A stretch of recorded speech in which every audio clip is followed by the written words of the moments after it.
Officer, I'm just reaching for my license. I'm a nurse. Red and blue glare off the dusty windshield, washing the quiet Georgia back road in emergency colors. Deputy Ryan Dalton plants his flashlight beam square in her face, middle-aged black woman, faded Honda, easing through a mostly white subdivision. His mouth twists. You don't belong out here. Sir, please. Her voice shakes despite everything she's survived. My 7-year-old daughter is scared. Her words come out small, almost swallowed by the thrum of crickets and idling engines. Dalton leans closer, breath sour, eyes hard. Then take your welfare kid back to the projects, he sneers. This road isn't for your kind, sweetheart. In the back seat, Jada's sobs turn hiccupy, panicked. Cars pass without slowing. A black single mom, empty highway. One-armed deputy, he thinks she's an easy mark. What Dalton never bothered to find out is the one detail that will crack his whole life open. Naomi Carter's older brother isn't some nobody back in town.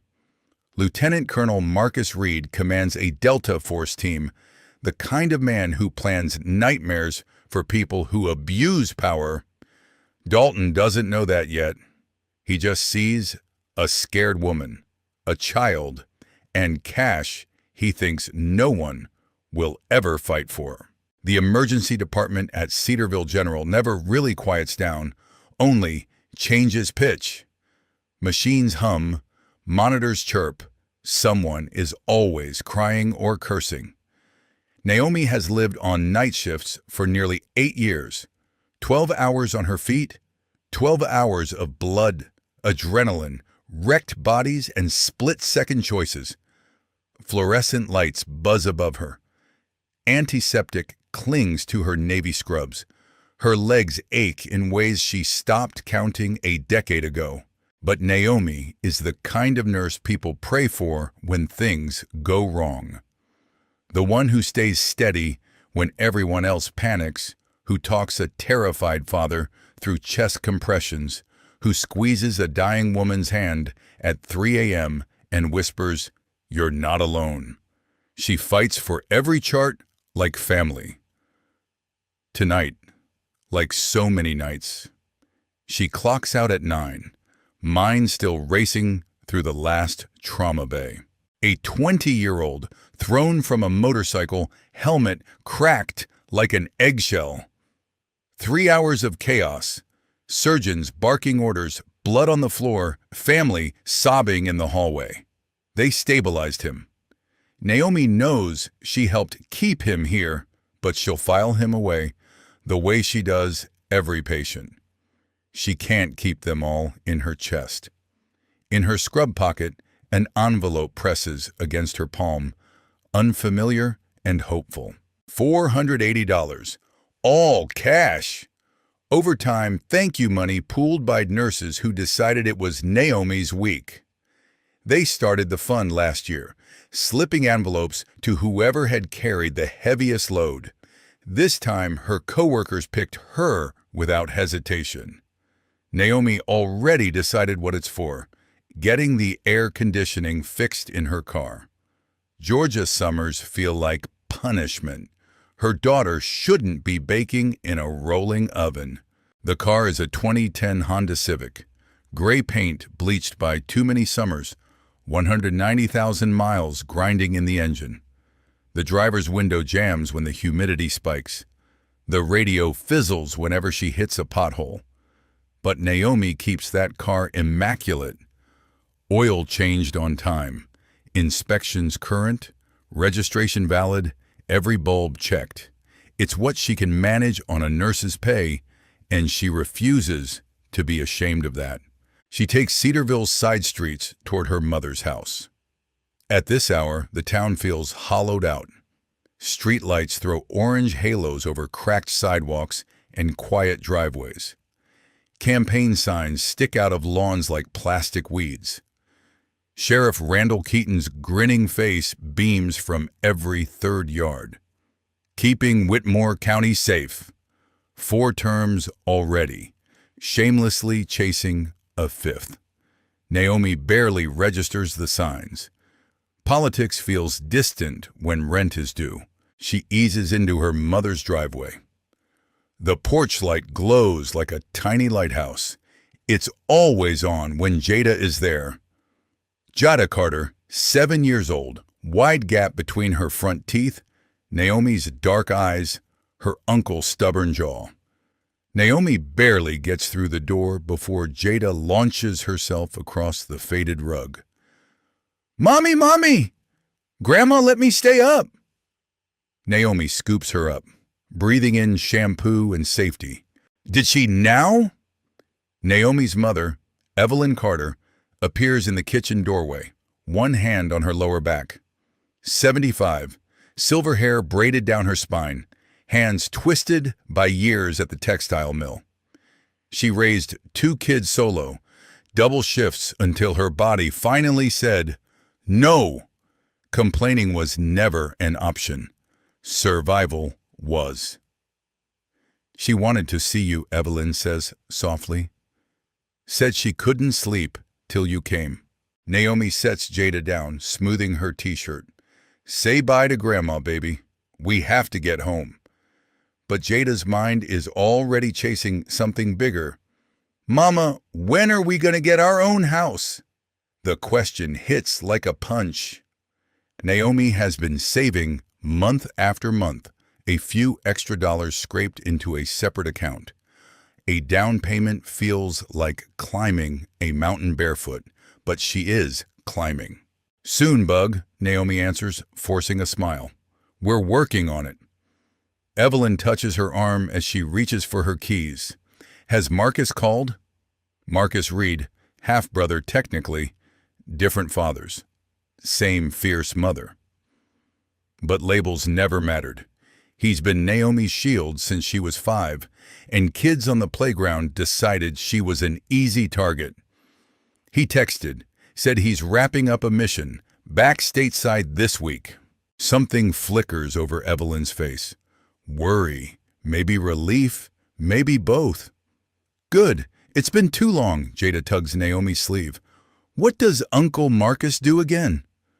The question returns every few months, curiosity growing with her. Naomi gives the same careful answer. "He protects people, baby." Neither of them understands yet exactly how literal that's about to become. They step into the night air, heavy and buzzing with cicadas. Jada climbs into her booster seat, humming some cartoon theme under her breath. Naomi buckles her in, kisses her forehead, then slides behind the wheel. The radio lands on something soft, R&B washed thin by static. Jada makes up nonsense lyrics, giggling. County Road. 11 stretches ahead in 2 narrow lanes, pine trees crowding both shoulders, the warm smell of asphalt drifting through the cracked window. Dashboard clock, 9:14 p.m. Blue and red flare suddenly in Naomi's rearview mirror, punching straight through her chest. Instinct takes over before thought. She checks her speedometer. 38 in a 40. Not speeding, her hands go slick anyway. She signals, eases onto the gravel shoulder, kills the engine. Both hands climb to the wheel. 10 and 2. Fingers spread, everything visible. All the lessons about staying alive in a traffic stop snap into place. Jada's humming stops mid-note. "Mama, what's happening?" Her voice is thin, scared. Naomi swallows. "It's okay, baby. Just stay still. Don't talk." In the mirror, the patrol car sits motionless, lights strobing. A minute drags by, then another. No one gets out. Her heart hammers in her ears. She wipes her palms on her scrubs, returns them to the wheel, forcing herself to breathe evenly as gravel crunches. Finally, the driver's door opens. Heavy footsteps, slow and deliberate, grind along the shoulder. A harsh beam knifes through Naomi's window, blinding her. Deputy Ryan Dalton looms tall, broad shoulders filling her side view, hand resting close to his sidearm. Badge number 2316, dark uniform, blank expression. Naomi doesn't know yet about the file stacked against him. All she feels is the wrongness crawling under her skin. License and registration. His tone is clipped, mechanical. Yes, sir. Naomi moves like she's underwater. I'm reaching for the glove box, she narrates, fingers trembling. She pulls out her paperwork and passes it through the half-stuck window. Dalton snatches it without thanks, studying the documents in his flashlight's glare. This your car? Yes, sir. You buy it yourself? Her stomach tightens. Yes, sir. 3 years ago. Paid it off. Dalton swings his light into the back seat. The beam lands square on Jada's face. She flinches, throwing up a small hand to block it. Who's that? My daughter, Naomi says carefully. He grunts, looks back to the license. You know why I stopped you? No, sir. Your plate light's dim. Naomi had checked every bulb last week, but arguing feels like playing with matches in a dry forest. Boy, I'll get it looked at, she says. He doesn't hand back her papers. Instead, the flashlight roams the interior again, slow and hungry. Where you coming from? Work, Cedarville General. I'm a nurse. Where you headed? Home. Address, she gives it. He writes it down, pen scratching. The questions keep flowing. How long has she worked nights? Anyone else drive this car? Does she always use this route? Each question feels less like curiosity and more like probing for weakness. In the back, Jada whispers, Mama, why's he being mean? Dalton isn't shouting, not technically, but his tone cuts sharp enough to shave skin. Naomi turns her head just a fraction. It's okay, baby. Did I say you could move? He snaps. The words crack across the night. Naomi freezes, chin forward, hands glued to the wheel. I was just calming my daughter. She's scared, Naomi says. Face front, hands on the wheel, so she does. Jada's quiet sniffles swell into outright crying, little shoulders shaking. Dalton leans closer, shadow falling over Naomi's lap. Step out of the vehicle. May I ask why, officer? Step out, now! Each word lands like a shove. Naomi unbuckles slowly, praying her knees don't buckle when she stands. The night presses hot and sticky around her. Mosquitoes whine near her ears. Turn around, hands on the car, Dalton orders. Sir, I haven't done anything wrong. Hands on the car. She places her palms flat on the warm metal, the engine ticking as it cools. Jada screams high and raw, Mommy! Naomi doesn't dare turn. Cold metal circles her wrists. The ratcheting click of handcuffs echoes too loud. You're detaining me? She manages. Standard procedure, he says, bored. Nothing about this feels standard. Dalton grabs her elbow and hauls her towards the patrol car, not bothering to be gentle. He shoves her against the hood. Heat seeps through her thin scrubs, mixing with exhaust and old spilled coffee. Stay put. He stalks back to her Honda, yanking doors open, rifling through compartments like he owns everything inside. A pair of headlights appear in the distance, approaching slow. The sedan eases over about 50 yards back. Behind the wheel sits Harold Briggs, 72, retired middle school history teacher whose whole career was spent telling kids right from wrong.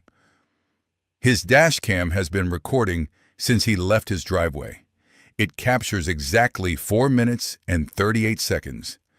Enough to show every word, every shove, every lie Dalton will tell. Dalton digs into Naomi's scrub pocket and finds the envelope. $480, neatly folded.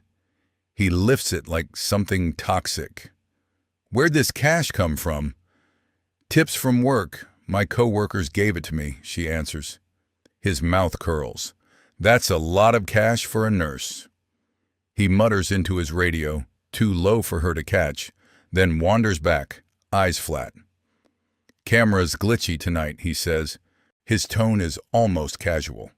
So it's basically your word against mine. The sentence hangs between them like a trap. 200 yards south, a military transport jet kisses the runway at Fort Benning, wheels screeching. Marcus Reed stands among the returning soldiers, duffel at his feet, exhaustion in his bones. His phone is still on silent. He has no idea that miles away, his little sister is terrified and bleeding. The Whitmore County Sheriff's Office squats on Cedarville's east edge, a squat red brick building with a sagging flag out front. Inside, fluorescent lights buzz over beige walls and scuffed gray tile. Everything smells like stale coffee, old paper, and recycled air. Naomi sits shackled to a plastic chair bolted to the floor, wrists throbbing where the cuffs bit into her skin. She keeps rubbing the marks, chasing comfort that won't come. Across the room, Jada perches on another plastic chair, legs swinging far above the ground. She clutches her stuffed rabbit, one of the few things Dalton allowed her to keep from the car. Her cheeks are blotchy from crying, eyes huge and hollow now. 4 hours crawl past. No one explains why Naomi is being held. No one lets her call an attorney. Paperwork, the desk sergeant shrugs. Sit tight. Dalton already logged her envelope into property, handing over a thin white slip. Property receipt, WC 2024-9982. She reads it again and again, the words burned into her mind. Reason for seizure: cash of suspected illicit origin, civil asset forfeiture. Naomi has seen the phrase online, horror stories in comment sections. Police can take money, cars, even homes without charges. Owners have to prove innocence. Most never can. The money slides into department budgets, untraceable, unaccountable. Naomi never thought her envelope, her car repair dreams, would get swallowed that way. Near 11:30 p.m., Dalton finally strolls over, clipboard in hand. Sign this, he says. She scans the incident report. Driver displayed aggressive attitude. Subject resisted lawful commands. Possible signs of intoxication observed. Physical resistance required restraints. Every sentence lies. Her pulse spikes. I'm not signing that, she says. Dalton shrugs like it's no big deal. Your call. But if you don't cooperate, this gets messy. I want to call a lawyer, Naomi insists. He glances at the clock. Almost midnight. Good luck finding one who picks up. He walks away, leaving her with the clipboard, buzzing lights, and the sour knowledge that the system is built exactly for this. Across the room, Jada watches quietly, absorbing everything. 4:45 a.m. They finally unchain Naomi. No charges, no apology, barely any eye contact. A younger deputy, one who hadn't been there earlier, hands her keys back and mumblers, "You're free to go." Free. The word tastes bitter.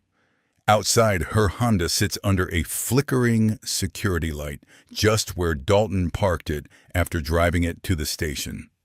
The trunk gapes open like a wound, her possessions strewn carelessly inside.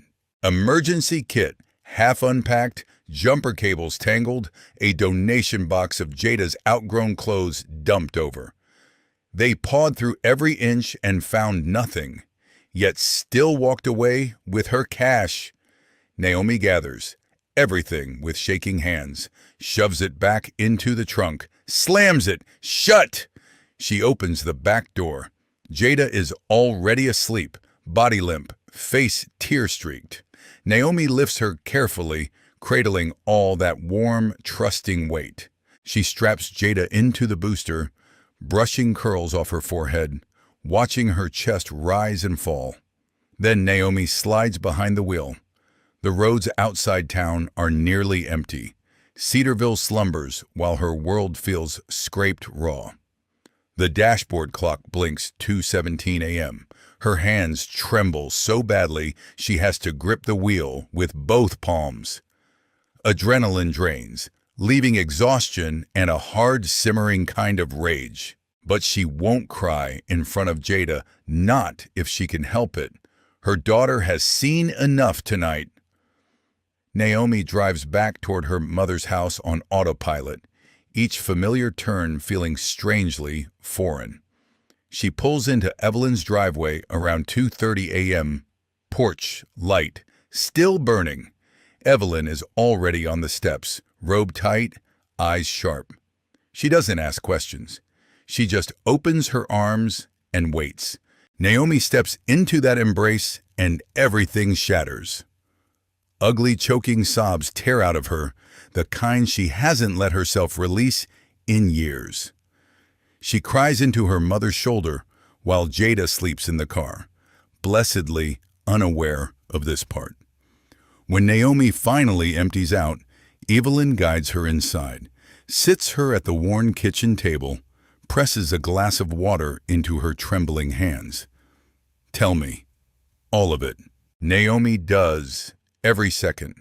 The lights, the questions, the handcuffs, the search, the money, the lies on that report. When she's done, Evelyn is silent, jaw tight, eyes blazing with something fierce and old. Then she moves, reaching for the phone hanging on the wall. "I'm calling Marcus," she says. "Mom, it's almost 3, Naomi protests weakly. "I don't care if it's 3 in the morning or noon." "He needs to know what they did," Evelyn says. Naomi doesn't argue. She's too wrung out to fight about anything. She steps back outside, lifts Jada gently from the car, carries her to the guest room. Jada stirs. "Mama? I'm here, baby. Go back to sleep. Are we safe?" The question slices Naomi open, but she keeps her voice steady, iron strong. "We're safe. I promise." Jada drifts under again. Naomi sits on the edge of the bed, watching her daughter breathe, small hands curled around the stuffed rabbit. Down the hall, Evelyn's voice is low and urgent, spilling every detail into the phone. At the sheriff's office miles away, Deputy Ryan Dalton ends his shift like any other. Logs out, shrugs on his jacket. Another deputy falls in step beside him in the parking lot. Curiosity. "Lazy. Yeah, long night?" the other man asks. Dalton shrugs. "Nothing major. Pulled over some woman on County Road 11. Made a big scene out of nothing." "You get anything?" $480 in cash. Probably dope money." The deputy laughs. "Nice." Dalton grins, sliding his keys into his pickup door. "Nobody's gonna make noise about it. They never do." He drives home and sleeps like a man who thinks he's untouchable. He's not. At Fort Benning, a phone buzzes on a metal nightstand in officers' quarters. Marcus Reed, still in uniform pants and a t-shirt, answers on the second ring. "Mom, what's wrong?" He listens in silence, one hand braced on the edge of the bed. He doesn't interrupt. When Evelyn finishes, the room feels smaller. "What's the deputy's name?" he asks quietly. "Ryan Dalton." A beat. "All right, I'm coming." Morning light spills through Evelyn's kitchen windows, warm and golden, pretending the world is gentle. Coffee percolates, filling the air with something rich and familiar. The wall clock ticks loud in the quiet. Outside, birds chatter in the pines. Naomi sits at the table, staring at a water stain on the formica, having never fallen asleep.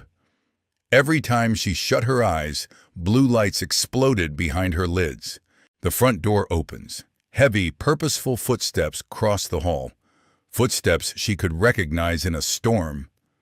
Marcus Reed steps into the kitchen, taller and broader than the boy who left home 2 decades ago, shoulders built by years under rucksacks and armor. 45 years old, close-cropped hair, eyes lined with shadows. 20 years in the Army, 15 with units that officially barely exist. Right now, he's just her brother. "Nene," he says softly, using the nickname only he ever uses. That's all it takes. She stands and walks straight into his arms. The tears come again, hot and humiliating, but with Marcus, she doesn't have to pretend to be made of steel. He's been her wall since childhood. From the hallway, a small gasp. "Uncle Marcus!" Jada barrels toward him in socks, half her hair still braided. He scoops Jada up with one arm, keeping the other wrapped around Naomi's shoulders. For a long moment, the three of them stand tangled together, the kitchen smelling like coffee and grief. Finally, Naomi scrubs at her face. "I'm sorry. I know you just got back from—" "Don't," he cuts in gently. "Just start at the beginning. Every detail." So she tells it again, voice steadier this time, rage replacing shock. She walks him through the stop, the questions that didn't fit, the cuffs, the search, the envelope that vanished into Dalton's pocket, the 4 sleepless hours, the falsified report. Marcus listens without interrupting, jaw flexing, eyes narrowing. Naomi knows that look. It's the one he wears when he's planning, mapping angles and contingencies. "You get his full name?" he asks finally. "Deputy Ryan Dalton," she answers. He nods once. Marcus pulls out his phone. "What are you going to do?" Naomi asks. "What I do best," he says. "Gather intel. Build a plan." Evelyn appears in the doorway, arms folded. "Marcus, don't you go doing something reckless." He almost smiles. "Mama, I don't do reckless. I do things by the book." He pauses. "I just happen to know the whole book, including the parts they hope nobody reads." Well, he starts making calls. Short, controlled conversations filled with acronyms and names Naomi doesn't recognize. Old teammates, JAG officers, someone in military intelligence, a buddy now with the state attorney's office, favors called in, introductions requested, strings tugged. 15 minutes, 6 calls, each one dropping a piece into an invisible puzzle. When he's finished, he turns back to Naomi. "There's a civil rights attorney in Atlanta," he says. "Name's Lorraine Mitchell. She's tough, specializes in police misconduct and civil forfeiture. I'll get you in front of her." Naomi frowns. "How do you even know her?" Marcus shrugs. "I know people who know people." Over the next 2 weeks, he promises he'll keep pulling on threads, personnel files, complaint histories, forfeiture records. "I'm going to see exactly how rotten this department is," he says quietly, "and how to crack it." "Marcus, this is a county sheriff's office," Naomi reminds him. "They've got friends, donors, judges. And I've got colonels, lawyers, and operators who owe me favors," he replies. "Difference is, my people don't scare easy." Jada tugs his sleeve. "Uncle Marcus, are you going to make the bad man go away?" He kneels to her level, eyes softening. "Yeah, baby. Uncle Marcus is working on it." She hugs his neck hard. When he stands, his expression shifts back to steel. "They picked the wrong family," he tells Naomi.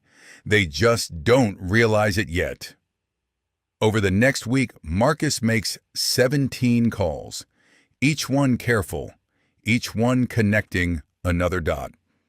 Meanwhile, in downtown Atlanta, Lorraine Mitchell's office sits on the 14th floor of a glass tower, windows spilling out over a skyline she once only saw on postcards.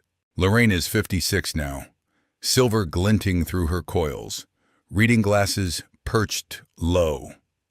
3 decades of public defense, civil rights suits, and federal litigation have carved patience and sharpness into her face. She's gone head-to-head with police unions, city councils, and corporate legal teams.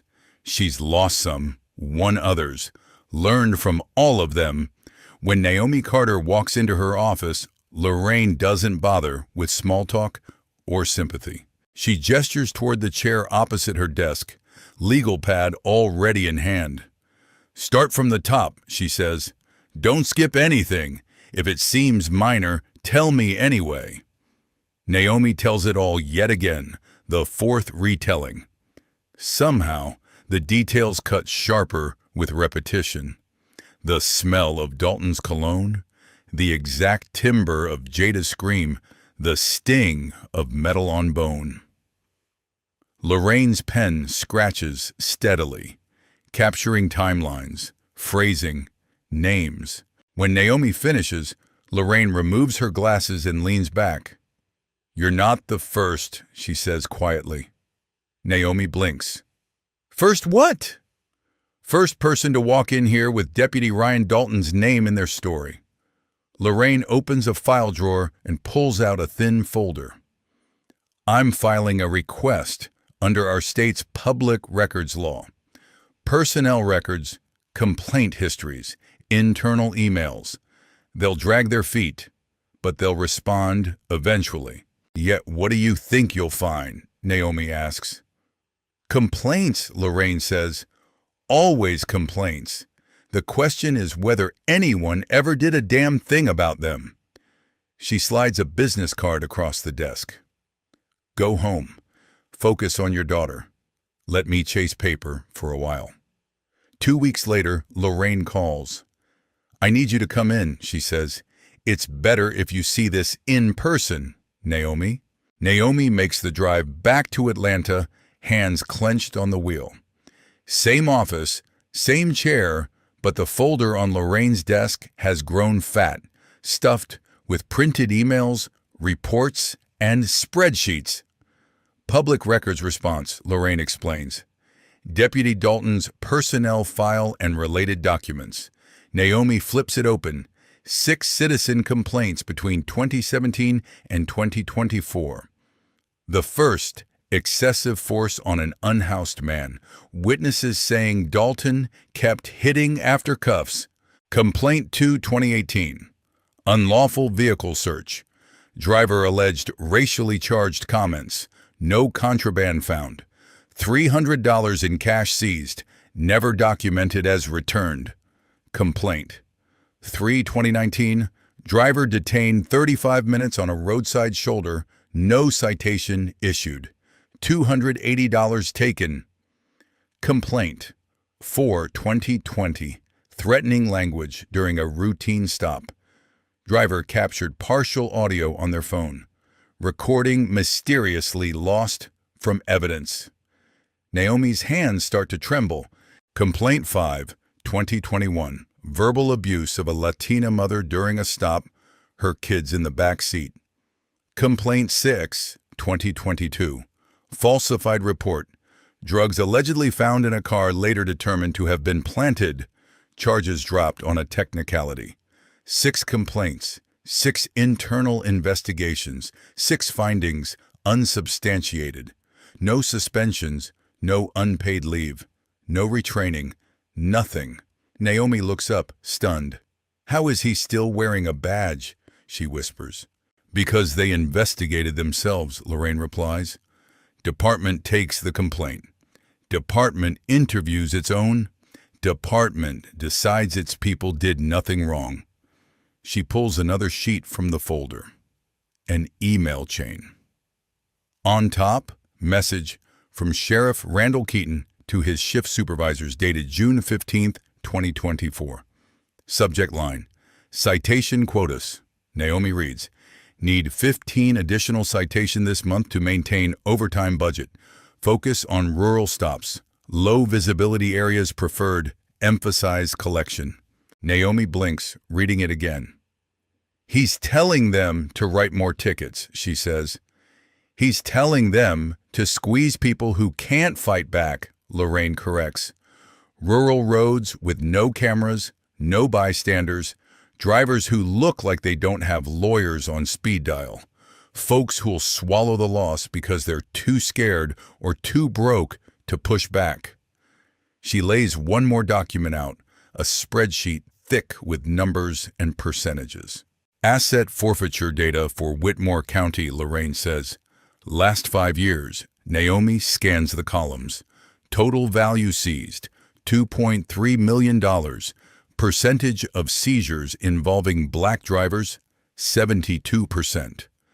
Percentage of those seizures that led to criminal charges, 11%. The numbers sit there, cold and merciless. 72%, Naomi murmurs. Our county is what, 30-something percent? Black? Lorraine nods once.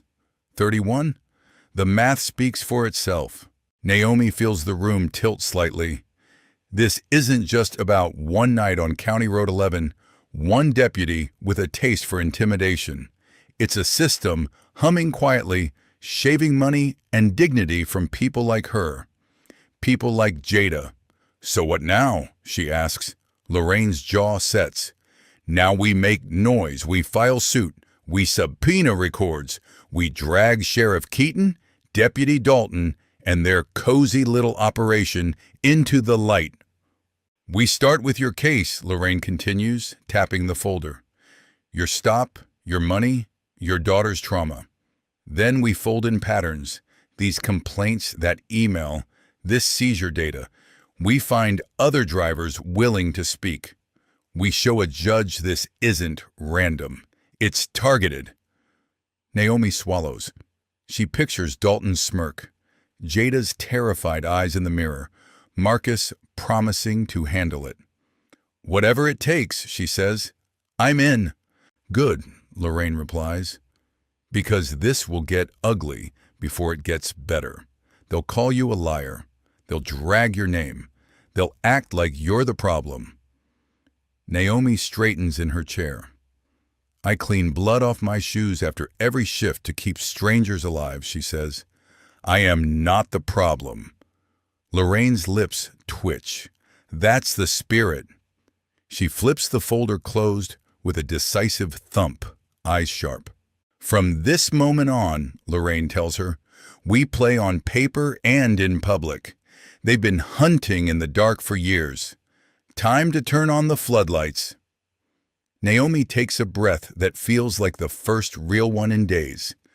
Out in Whitmore County, patrol cars roll down quiet roads, lights off, hunting.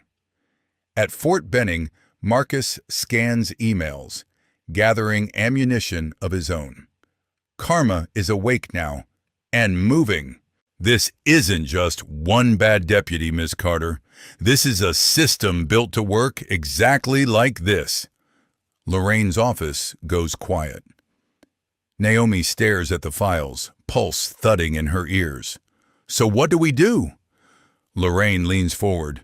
We build a federal civil rights case, pattern and practice, but paper isn't enough.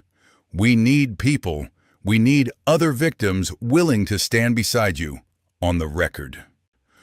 We also need that dash cam video from your stop, Lorraine adds. Dalton claimed his body cam failed. Maybe so.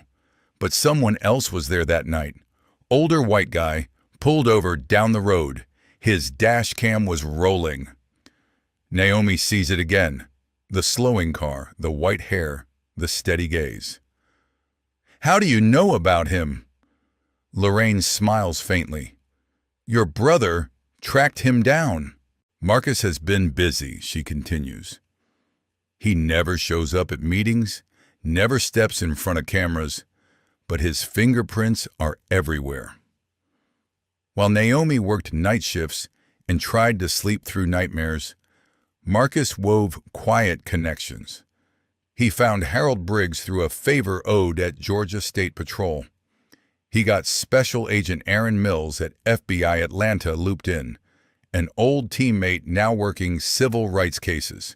Marcus connected Jordan Blake, an investigative reporter at Channel 7 News, with nervous insiders inside the sheriff's office.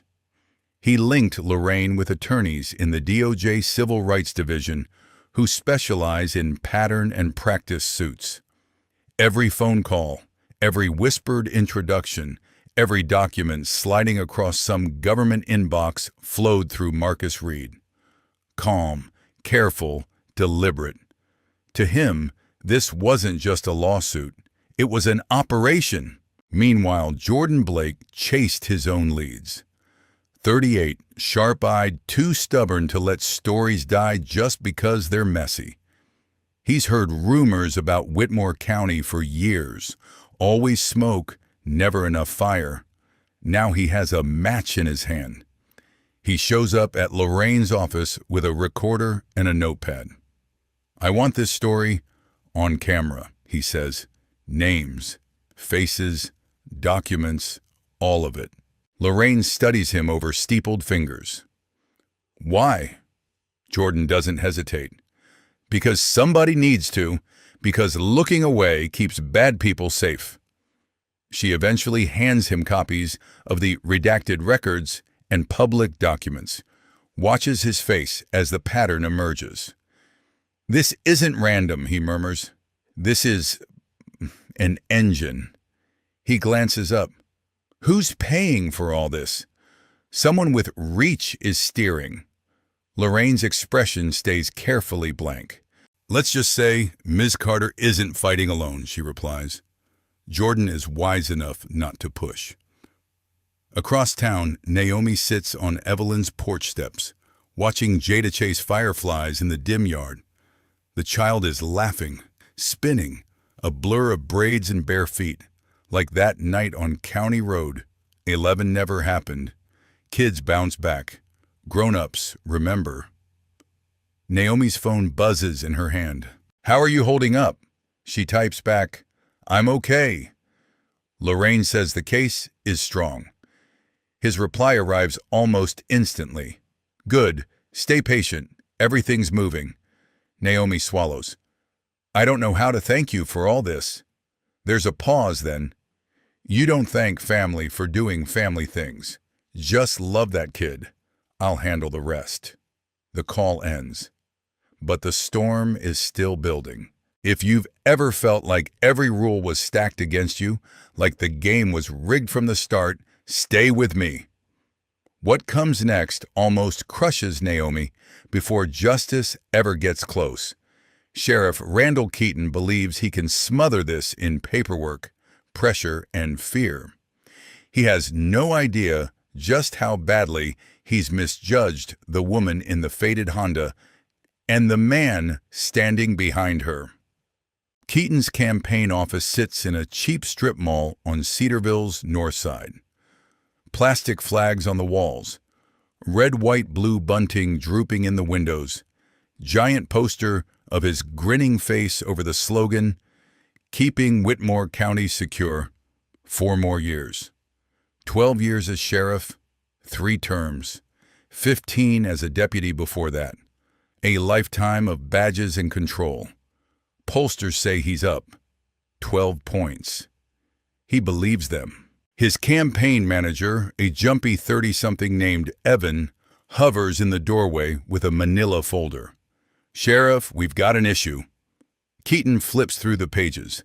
Public record requests, out-of-county civil rights attorney, reporter questions about seizure numbers. "The Carter woman?" he asks. "Yes, sir. She's not letting this go." Keaton snorts. "I've seen complaints come and go. People run out of money or courage. Then it fades. Except this one feels different," Evans says carefully. "Different how?" Keaton's patience frays. Evan hesitates. "Someone's propping her up. Someone with resources I can't trace." Keaton leans back, jaw tightening, then trace harder. He picks up his phone, his tone turning cold. And while you're digging, I'll talk to a few friends. We'll nudge this in the right direction. That evening, Naomi's phone lights with an unknown caller. She almost taps decline. Instead, she swipes. Hello? Ms. Carter. The man's voice is smooth, professional, the kind people use to sell financial products. I'm calling on behalf of certain concerned community members. Who is this? Naomi asks. That's not really the point. What matters is understanding how draining lawsuits can be. The expense, the stress, especially on a single mother already stretched thin. Her grip tightens. "Nay, are you threatening me?" she asks. "I'm offering perspective," he says lightly. Family Services opens investigations all the time. Custody reviews are common when a parent seems unstable, overwhelmed, making questionable choices. The meaning lands like a kick. "Are you saying you'll try to take my daughter?" Naomi demands. "I'm saying you might want to reconsider your path." His voice stays polite. "Have a pleasant evening, Miss Carter." Click. Naomi stands frozen in her kitchen, the hum of the fridge suddenly deafening. Her hands shake, chest tight, but then memory snaps into place. Marcus's voice telling her, "Record everything." She snatches up her phone. The recording app she'd opened when the unknown number popped up is still running. Every veiled threat perfectly captured. The next morning, she sits across from Lorraine and hits play, hands clenched. Lorraine listens without interrupting, face carved from stone. When the audio ends, she exhales slowly. "That," she says, "is textbook witness intimidation, potentially criminal." Naomi's voice is small. "What do I do?" "You keep going," Lorraine answers. "This is exactly why they've gotten away with it so long. They scare people off. You don't run, you document." 2 days later, a text pings Naomi's phone. Unknown number again.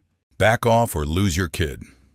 Naomi screenshots it immediately, sends it to Lorraine, sends it to Marcus. His reply comes in 3 steady words: "Keep going. Trust me." At the sheriff's office, Keaton closes his office door with Deputy Ryan Dalton standing across from his desk. "This Carter situation," Keaton asks, "is it going to bite us?" Dalton shrugs, trying for relaxed confidence. "I did everything by the book," Dalton insists. "Body cam glitched. Happens a lot." "Witnesses," Keaton presses. "Just the woman and her little girl. No one else." Keaton taps a pen against his desk. "She's got an Atlanta civil rights attorney. That's not cheap. Someone's paying. She's an ER nurse, single mom, beat-up car. Where's that money coming from?" Dalton shrugs again. "Beats me. She looked ordinary." "That's what bothers me," Keaton mutters. He pulls up Naomi Carter's background on his computer. 35, emergency nurse, clean record, no lawsuits, no political donations, no obvious connections. "She's nobody," Dalton says. "No family money, no big-name friends. Nobody's writing in for her." Keaton nods slowly. "That's what I figured." Dalton smirks. "She fit the profile, boss. Easy stop, easy cash." For the first time, Keaton feels uneasy. Later that week, Keaton's cell rings. A city hall contact, voice low. "Wade, we've got issues. Channel 7's asking pointed questions about your forfeiture numbers, and somebody leaked internal emails." Keaton's blood runs cold. "What emails?" "Those ticket quota memos." Silence stretches. "Find out who leaked them," Keaton says tightly, "and find out who's bankrolling Carter." 2 more days, another call. The news is worse. "I couldn't pull much on the sister," the contact says, "but something weird popped up. FBI Atlanta Civil Rights Division has taken an interest in your department. The Bureau, Keaton snaps, over a traffic stop? No idea why, but someone connected them to the case. Someone with federal juice. Keaton ends the call, throat suddenly dry. For the first time in a long time, the sheriff feels something sharp. Fear. At Cedarville General, Naomi gets called into her supervisor's cramped office. Ruth, usually warm and easygoing, looks miserable. Naomi, we need to talk, she begins. We've been getting anonymous calls. Complaints. Naomi frowns. About what? Your judgment? Your stability? Nothing specific, just ugly insinuations. Ruth sighs. I don't believe a word of it. Your record's spotless. But administration wants me to encourage you to take a leave. Naomi feels the floor tilt again. They're coming for everything, one piece at a time. Her savings, her job, her child. That night, after Jada is asleep, Naomi calls Marcus. I don't know how much more I can take, she admits. His voice is steady, calm, that same tone he used describing missions she was never allowed to know about. They're doing exactly what I expected, Nene, he says. Desperate people do stupid, desperate things, Marcus continues. It doesn't feel desperate, Naomi whispers. It feels like they're winning. That's the illusion, he says. They think they're tightening the noose.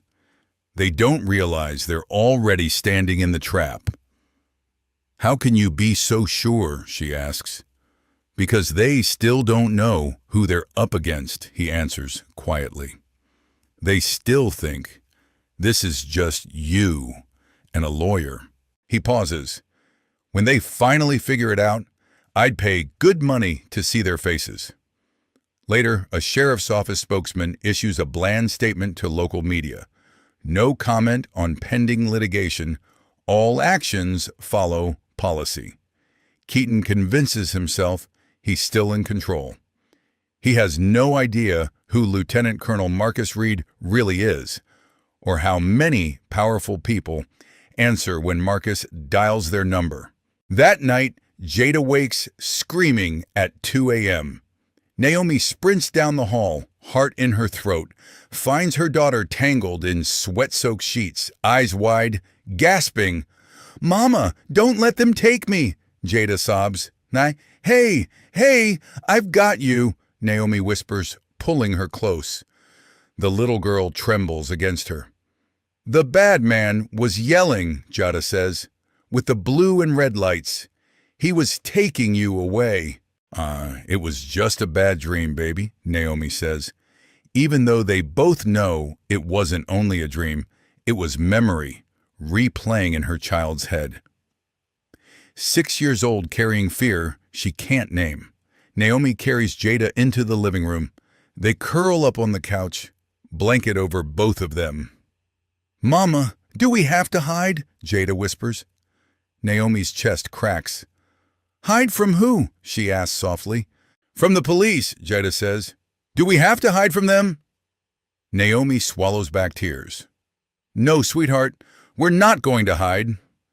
But even as she says it, she's not certain. The nightmares come every night now. Jada jumps at sirens, flinches at patrol cars, stiffens around uniforms. 6 years old, and she's already learned what it means to be scared of the people who say, protect and serve. After Jada finally drifts off against her side, Naomi sits alone in the dark, listening to the clock tick. The glow of her phone cuts a small square of light on the coffee table. She dials Marcus. "Nene, it's 3 a.m, he answers, voice rough. "I know, I'm sorry." Her voice breaks. I don't know if I can keep this up." "Yet talk," he says. She pours it out. The threats, the anonymous complaints, Ruth's warning, Jada's nightmares. She asked if we had to hide from the police, Naomi whispers, and I couldn't promise she's safe because I don't know. Silence hums on the line. Then Marcus speaks softly.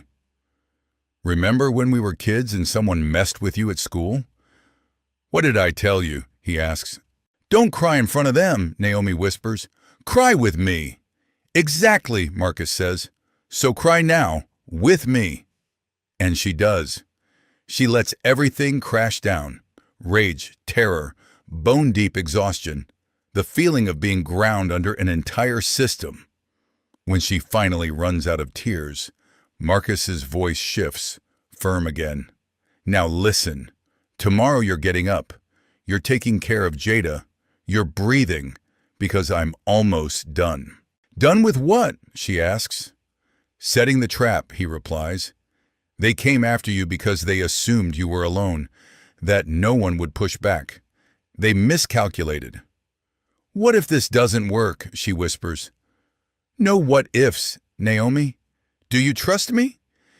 She thinks about scraped knees and schoolyard bullies, teenage heartbreak, deployment homecomings, every time Marcus has shown up. Yeah, she says. I trust you. Then trust me now, he says.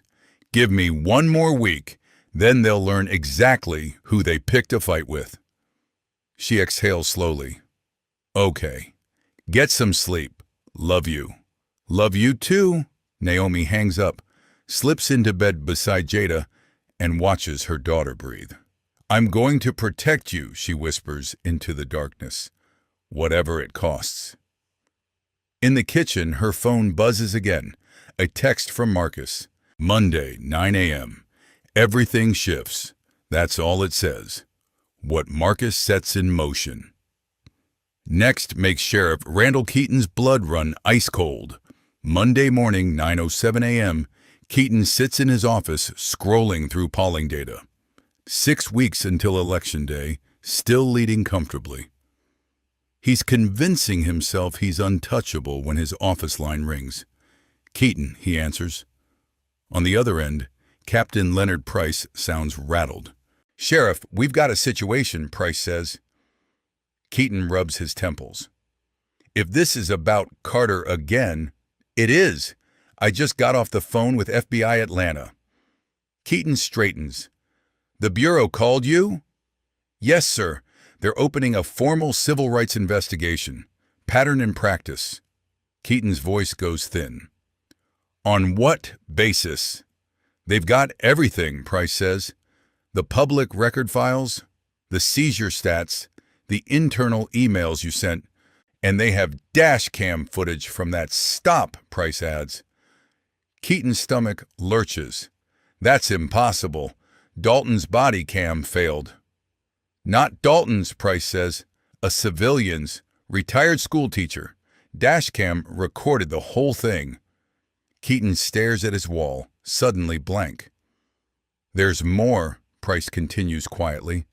The agent mentioned the case was brought to them by someone with federal connections. Who? Keaton demands. I dug deeper on Carter's family, Price says. She has a half-brother. I ran a more extensive check. There's a long pause. Name's Marcus Reed. Lieutenant Colonel Marcus Reed, U.S. Army Special Operations Command. Keaton frowns. Special Ops? What unit? Delta Force, yes, sir, Price answers.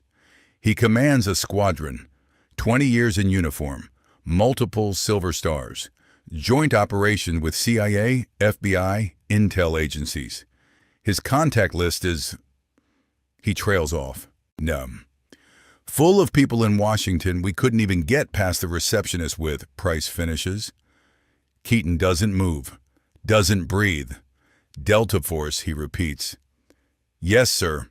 We pulled over his sister on a dark road. We cuffed her, seized her cash, threatened her custody. We wrote it up as routine. Keaton's hand clamps down on his chair arm until his knuckles bleach white. Why didn't anyone catch this sooner? No one thought to look, Price says, voice hollow. She's a nurse, single mom, driving an old Civic. She matched the profile. She matched the profile, Keaton whispers, suddenly hearing how ugly that sounds. She's the sister of a man who can call cabinet-level officials on a personal line. He hangs up without another word, stares at the wall. Then he jabs another button. Dalton, my office, now.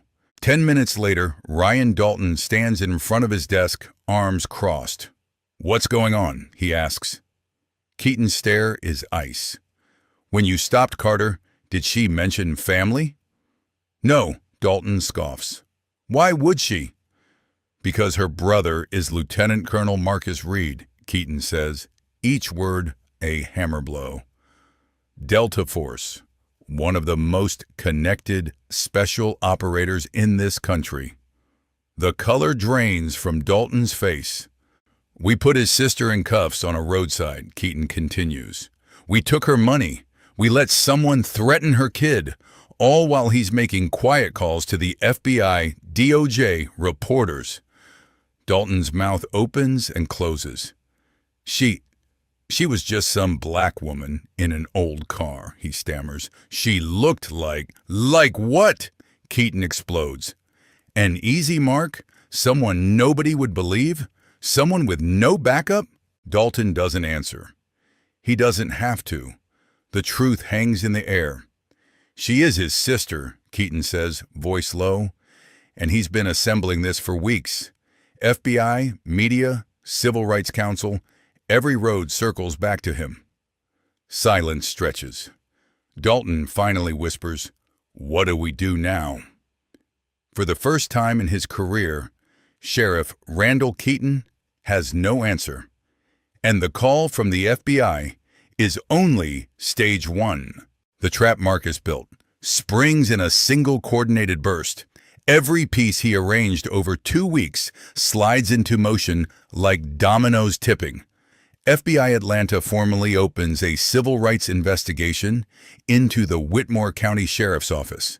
Their file is thick. Seizure spreadsheets, personnel complaints, internal memos. The DOJ Civil Rights Division requests a sit-down with county officials. This is no longer a quiet, local problem. It's federal. Channel 7 runs a primetime segment. Jordan Blake stands outside the sheriff's office, documents in hand, wind tugging at his tie. Internal emails obtained by our newsroom show Sheriff Randall Keaton directing deputies to increase traffic stops in isolated areas, he says into the camera.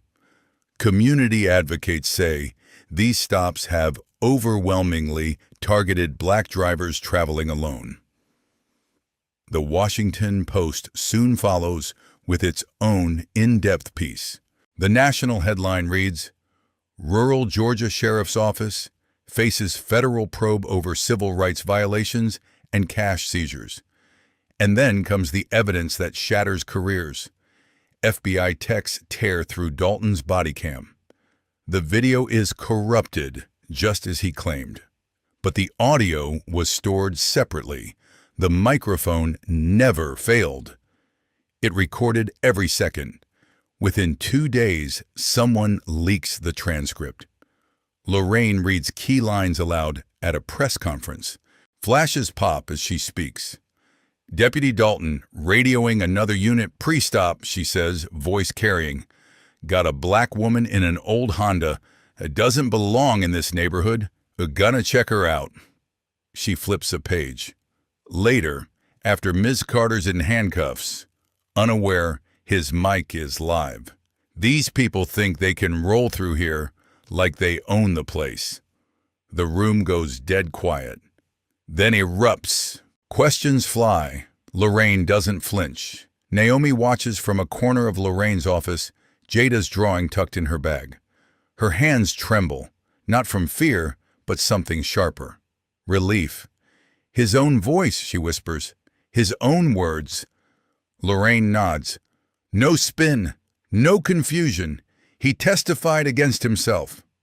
The fallout is immediate. Keaton dials political allies, business donors, Neighboring sheriffs. Voicemail, excuses. Doors slam in his face. Dalton hires a criminal defense lawyer. The attorney reviews the files, the audio, the dashcam video, the internal memos.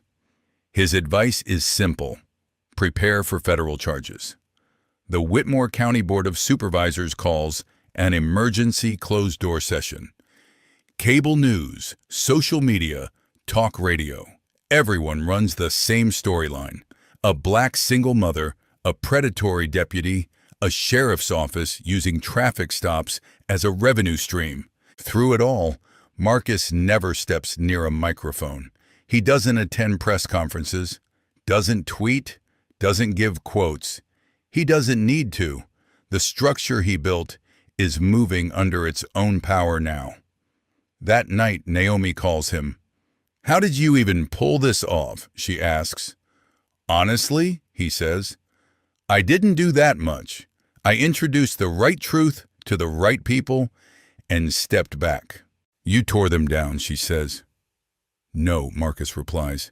"They tore themselves down. I just made sure there were enough witnesses." She's quiet a long moment. "Thank you," she says finally. "I don't know how I ever—" "Don't thank me yet," he cuts in gently. Thursday, the grand jury meets. That's when this becomes real. "And after that," she asks, "then we see if justice is more than a slogan." On TV, Harold Briggs, the retired teacher whose dash cam saved everything, appears on the evening news. "I'm 72, he tells the reporter.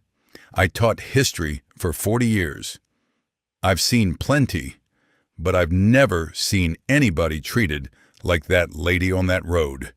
He looks straight into the lens. "She did everything right. Hands on the wheel. Yes, sir. No, sir. Didn't matter. They cuffed her in front of her girl." Every avenue Keaton tries is blocked. Old favors go unreturned. People who once begged for his endorsement now won't be seen near him. Marcus didn't just trigger investigations. He made sure when the hammer fell, Keaton would be standing alone. Thursday morning, the Richard B. Russell Federal Building in downtown Atlanta rises into gray skies, all steel and stone, and the idea of justice carved in its walls. At 9 a.m., a federal grand jury convenes. 23 regular citizens asked to weigh the case.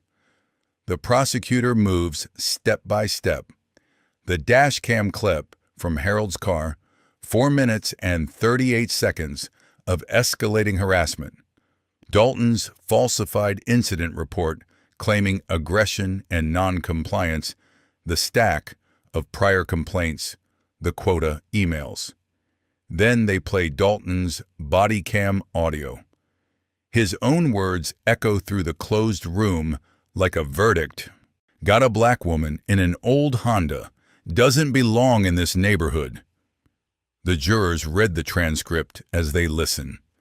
They see Naomi on video, hands locked on the wheel, voice trembling but compliant. Nothing in Dalton's report matches the footage. They study the seizure stats. 70+% of assets taken from black drivers in a county that's 31% black. The pattern is undeniable. The questions write themselves. Deliberations last 4 hours. The indictment takes 4 minutes to read into the record. United States of America, Ryan Dalton. Count 1. Deprivation of rights under color of law, Title 18, Section 242, maximum penalty, 10 years in federal prison. Dalton turns in his badge that afternoon. Cameras catch him leaving the sheriff's building between 2 U.S. Marshals. He stares at the concrete. His lawyer speaks instead. Deputy Dalton maintains that the audio has been misinterpreted and taken out of context, the attorney tells reporters. He will contest these charges vigorously. Nobody buys it. The FBI announces a separate ongoing investigation into Sheriff Keaton and the Whitmore County Sheriff's Office for systemic discrimination and abuse of civil asset forfeiture. Keaton gives a shaky press conference, insisting he'll cooperate fully, insisting he's always served with honor. Reporters shred him with questions about quotas, about why complaints vanished, about how many drivers lost cash without charges. He evades most of them, flees to his SUV. Later that afternoon, outside the federal courthouse, Keaton leaves a side entrance with two county security officers. A tall man in civilian clothes steps into his path. Calm, steady, eyes like stone. "Sheriff," he says quietly, "I'm Marcus Reed, Naomi Carter's brother." Keaton's face drains of what little color he has left. Marcus takes another step, lowering his voice so only Keaton can hear. "I wanted you to see me, to remember this moment." Keaton swallows. "Remember what?" Marcus leans in. "Just enough. That you targeted the wrong person. Next time you think about shaking down some woman on a dark road, you'll remember my sister's name. H. Wasted." He lets the silence hang, then turns and walks away. Keaton stands rooted, dazed. His security detail has to steer him toward the car. That night, Naomi watches the news with Jada sleeping, curled against her side. She sees the indictment headlines, the investigation banners, the first cracks of accountability. Her phone lights up. "Marcus, you saw," he texts. "Yeah," she replies. "How do you feel?" She thinks about the terror, the threats, the nights holding a shaking child, about Ruth's office, the anonymous calls, the unknown voice promising to take Jada. "Honestly," she types back, "for the first time since that stop, I feel like maybe this fight actually mattered." His answer comes quickly. "It always mattered, Nene. They just didn't realize who they were messing with until it was too late." 3 weeks later, election night. Whitmore County's results crawl across the bottom of the TV. Sheriff Randall Keaton loses in a landslide, 20-plus points. His challenger, a former state trooper running on transparency and reform, sweeps nearly every precinct. Dalton waits for trial, facing a decade behind bars if convicted.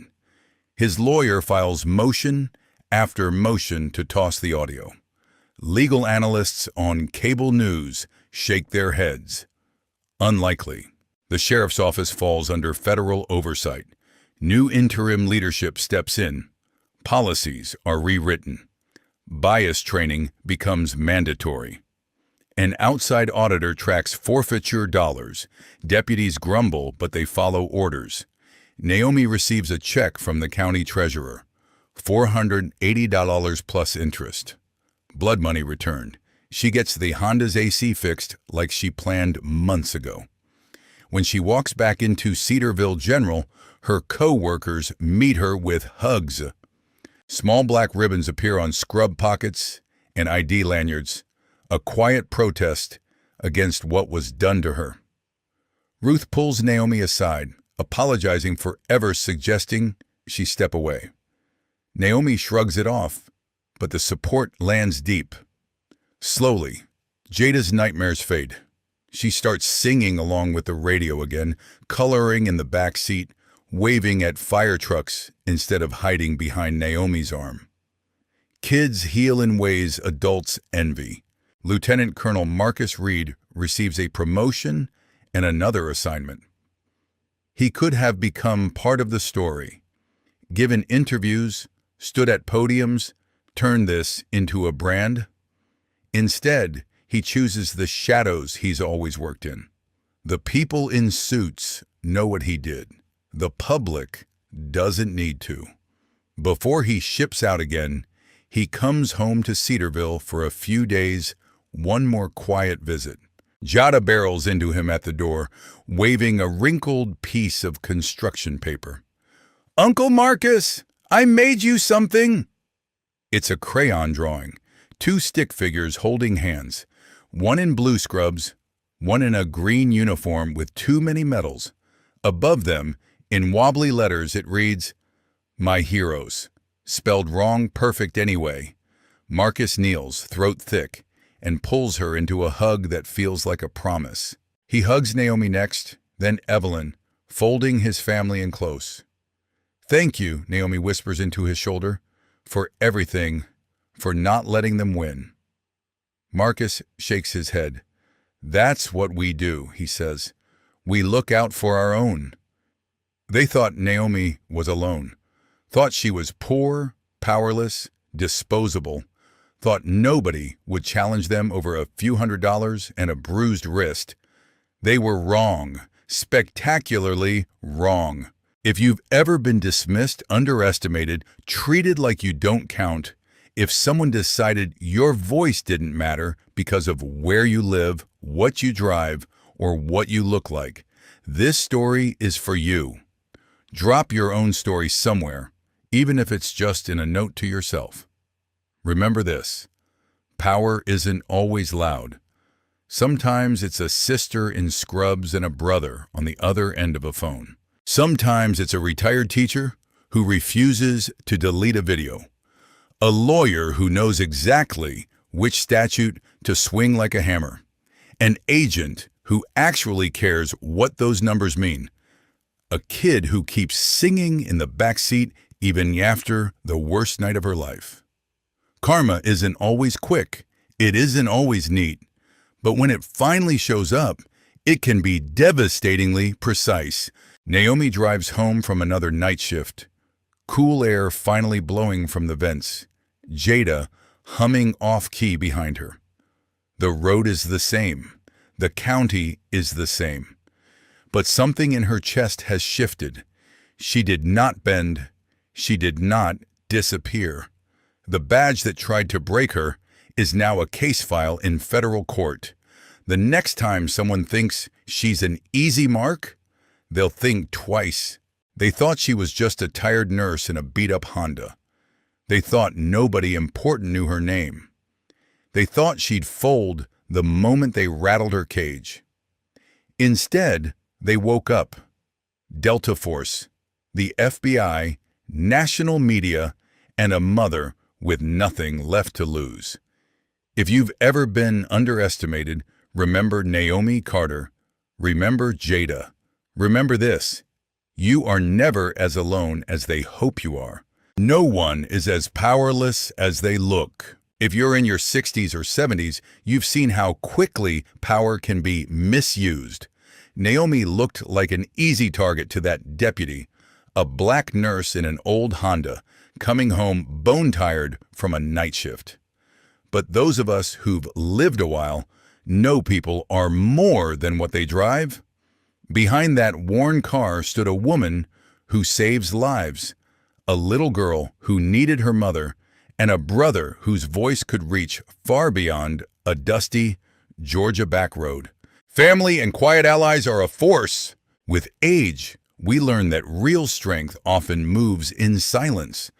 It's the son who shows up when you fall, the neighbor who watches your porch light, the friend who still answers at midnight. For Naomi, that strength was Marcus, her mother, a retired teacher with a dash cam, and a steady lawyer in Atlanta. Together, they turned one humiliating traffic stop into a federal case, proving that when decent people stand together, even a crooked system can be pushed back. Speaking up protects the next generation. Grandparents carry a special worry. We want our grandkids to be less afraid than we were. Naomi could have swallowed the fear, taken the loss, told herself to forget. Instead, she chose courtrooms, cameras, and sleepless nights so Jada wouldn't grow up thinking abuse in a uniform is normal. Every voice like Naomi's makes it a little harder for the next deputy to harm someone in the dark, and a little easier for the next child to believe America can still be made fair. Friends, after hearing Naomi and Marcus's story, I'd love to hear from you. Have you ever been treated as less than because of your age, your race, or the way you look? And did anyone quietly step up for you the way Marcus did for his sister? If you feel comfortable, share a moment when someone's courage or support changed the outcome for you or your family. Please like this video, leave a comment with your story, and subscribe to my YouTube channel so you don't miss more real-life lessons and hope-filled stories like this one.